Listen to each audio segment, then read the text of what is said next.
Hello there, dear viewer. Today I'm going to be talking about some recent Criterion Collection releases that have come out on 4K, both in the US and in the UK. Oh, and while I'm talking about Criterion in the UK, we just had some news that we're getting Nora on 4K, which I'm very excited for, Night Moves on 4K, Chungking Express on 4K, and Charlie Chaplin's A Woman of Paris on Blu-ray. So it's great that we're getting UK releases at around about the same time as our American friends. Now, let's get on to talking about some recent releases. First up, one that I was supremely excited for, it's Winchester 73.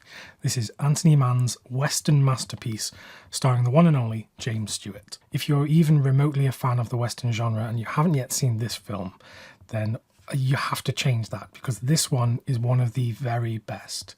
If you've never seen any of Anthony Mann's Westerns and the collaborations he did with Jimmy Stewart, he was able to elevate the material, take the genre traditions, the tropes, and craft something that was so psychologically interesting, really delving into the nature of these characters, the heroes, the anti-heroes, and the villains. In Winchester 73, we see the titular gun as it is passed around from people to people.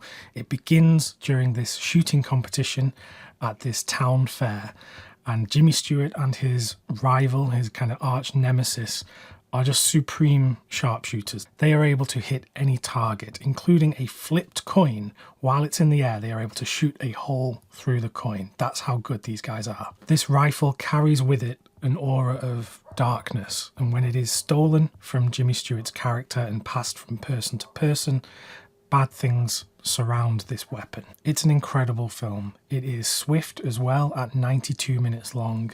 I absolutely love this film. And when I saw it was getting this restoration a few years ago in collaboration with the Film Foundation, so Steven Spielberg and Martin Scorsese both helped bring this film back to life. And the results are incredible. I think it looks so good on this 4K disc. Like with a number of older black and white films that Criterion have released on 4K, it does not have any HDR. There's no Dolby Vision, no HDR10, nothing in that regard. And there are questions as to why this happens. Often these restorations are not done in mind with an HDR grade on the final product. So if you're one of those 4K collectors who sees a release without HDR and just doesn't even consider buying it, I would say try and reconsider, because a release like this is not one to be missed if the film sounds like something you're interested in. In terms of the special features on the disc, it does carry over an older audio commentary with James Stewart himself, which must have been from the Laserdisc days, I'm guessing. I'm not too sure where the original source was for that commentary, but it was great to hear him talking about this film. There's also a great discussion here about the portrayal of Native Americans in the Western genre, because that's important to so many Westerns, and especially in this one, you see a young Rock Hudson playing a Native American. So there are lots of conversations to have around the depiction of Native Americans in the Western genre. Finally, you have a radio adaptation of Winchester 73 on here as well, and inside there is an essay in the fold-out material. In this edition you get the 4K disc, which just has the film itself.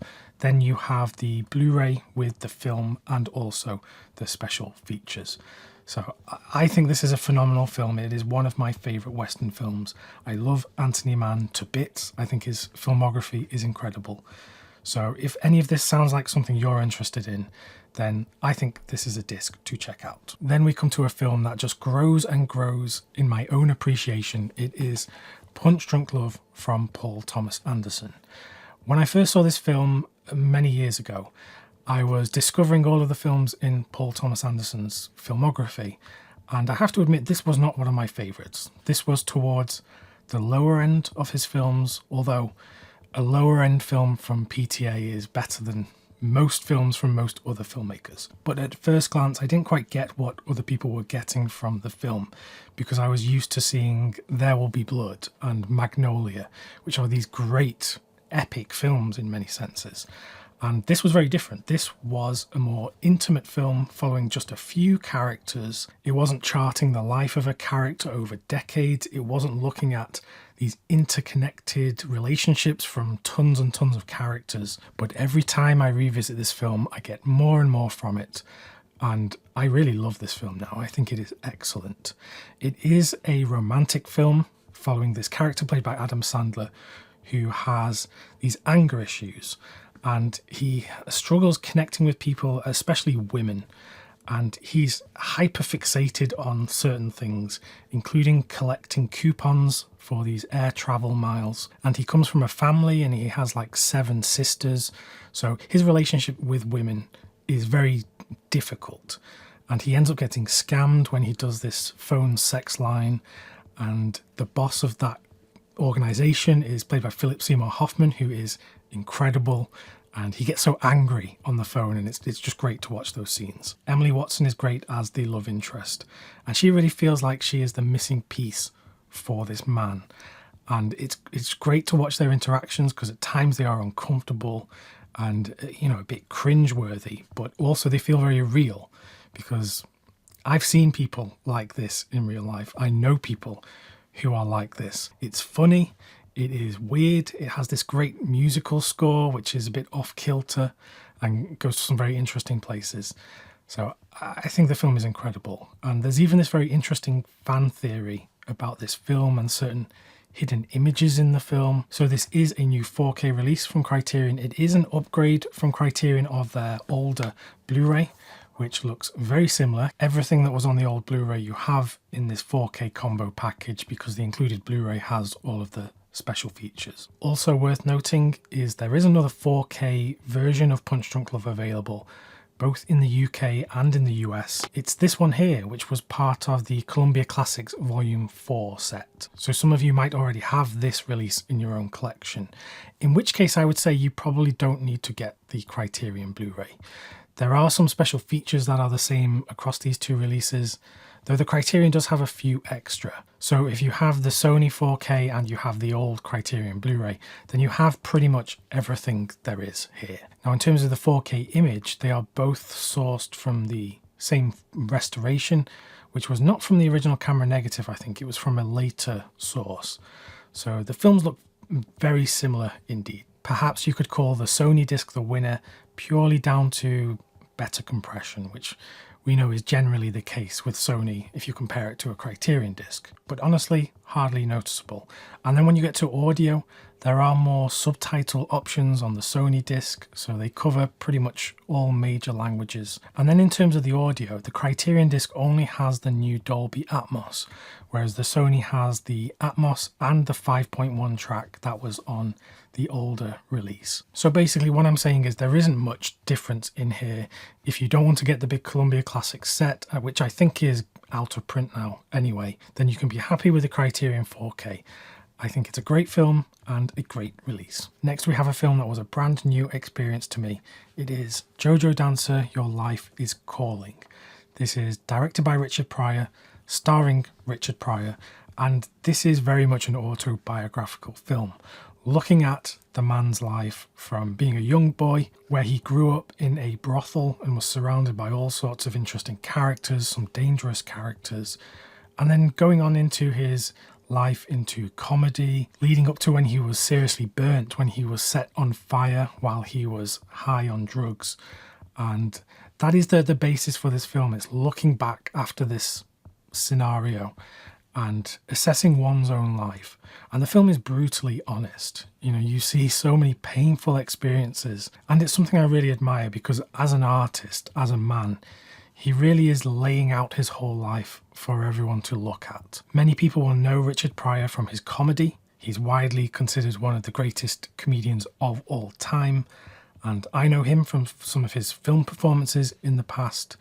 But here you're getting a really interesting look at this man and this character. I thought it was a tremendous film and a real surprise for me, because before Criterion's announcement, I hadn't heard of this film at all. So this is the 4K disc. It's available on a Blu-ray as well, taken from a 4K scan of the original camera negative with Dolby Vision HDR.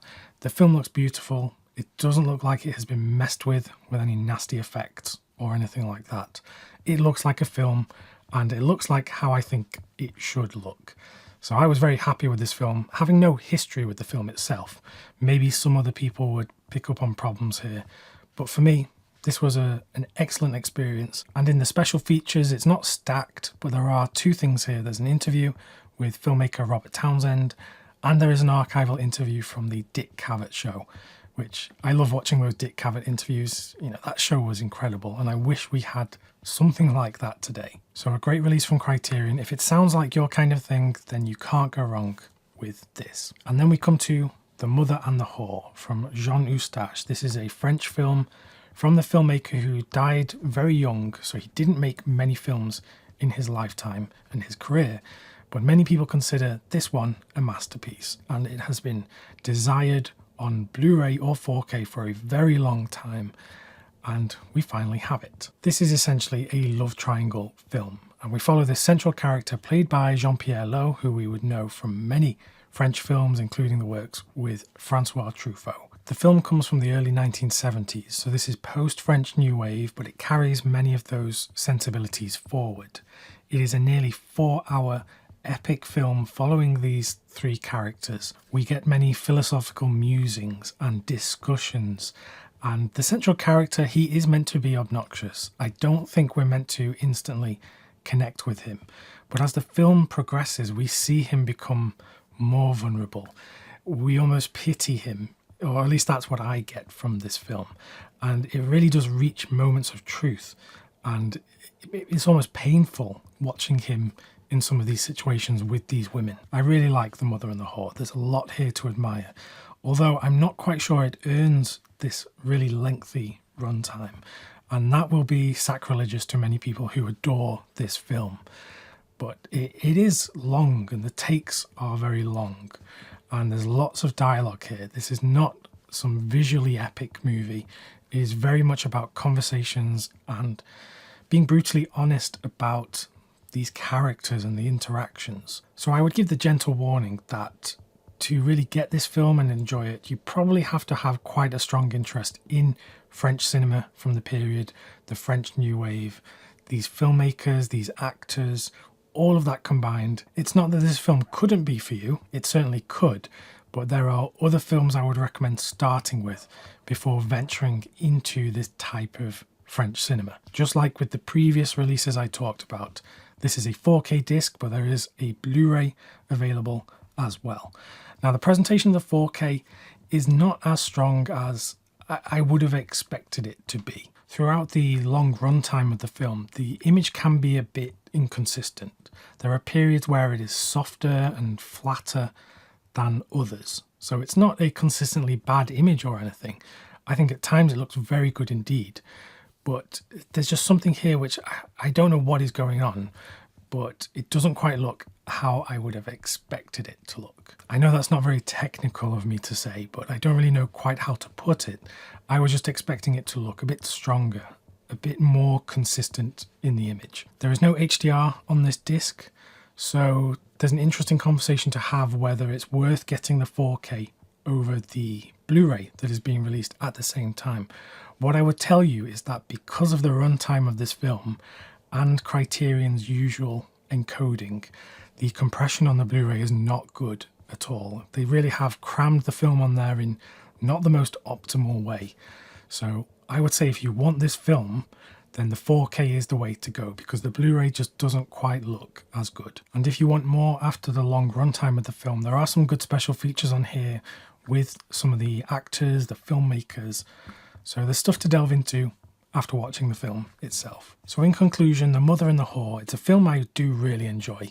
It is a long film. It is not for beginners in terms of your familiarity with this type of filmmaking. But I imagine for the people who adore this film, you've probably already got this film, so you don't need me to tell you to get it. So a very good release, although I do think perhaps the 4K image could have looked a bit stronger. So there we go, just a quick look at some recent 4K releases from Criterion. I had a great time with all of these, and I can't wait to see what is coming next.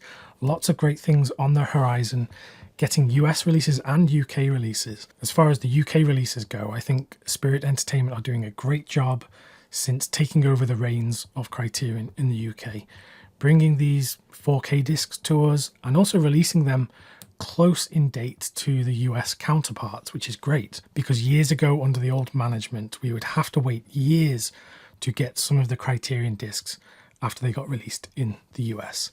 So I think it's been great so far, and I loved these discs. Click the video that's on the screen right now if you'd like some more recommendations, reviews from myself.